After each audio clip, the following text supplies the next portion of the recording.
We continue to follow breaking news this evening. SEPTA is quickly approaching what it calls its doomsday deadline by the end of tomorrow. Now here's the latest. A Senate proposal to fund SEPTA was voted down in a House committee late this afternoon, with Democrats rejecting it. This puts negotiations back at square one.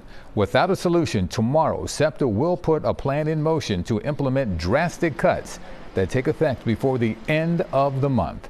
Dan Snyder has the very latest from Harrisburg. Good evening. No deal here at the state capitol today, moving SEPTA closer to implementing those 20% service cuts later this month. Now, just a few hours ago in this room behind me, Democrats on the House Rules Committee voted down a Senate funding plan that passed yesterday.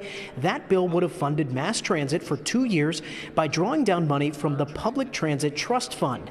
Now, that money is slated for capital projects like replacing aging infrastructure or safety improvements.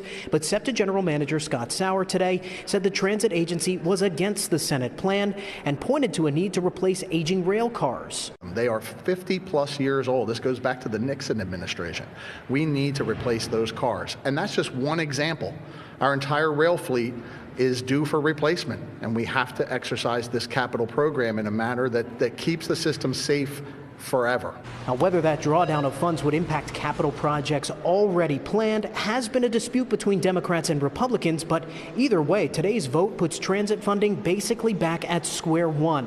Lawmakers on both sides have said this is an important issue and they'll continue to work toward a deal. But right now, the path forward is unclear.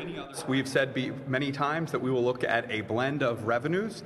We're not saying anything's off the table, but the test of the times we're dealing with is what does SEPTA need to make sure that it can continue to operate safely and security. The idea that we're going to cannibalize through stealing of capital money, the safety and security of the system is foolhardy. If this is the way that we want to negotiate through bill passage, it will continue to set us back. And we're finding that out.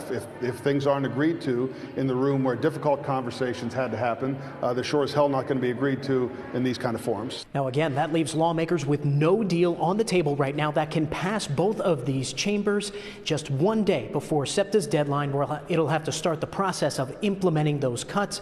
Majority Leader Matt Bradford said riders should be prepared. In Harrisburg, Dan Snyder, CBS News, Philadelphia. Now, SEPTA riders are concerned about what could come next, and we talk with a few people in Center City today. It's a tragedy, and you know, they may be kids who have options. Other people don't have anything. It's really, you know, it's the life of the city. I think it'll bring the city down. It would just slow me down. Period. You know, what I mean, I'm not paying for the Lyft and Uber and all that, you know what I mean, because I don't have money for that. If they cut SEPTA, that's cutting off my access to, you know, what I need to do every day. Many riders are now saying they are considering other options for their commute. As the clock ticks closer to SEPTA's deadline, stay with CBSPhiladelphia.com. That's where you can find the very latest on the last-minute negotiations and the drastic cuts if there is no deal in Harrisburg.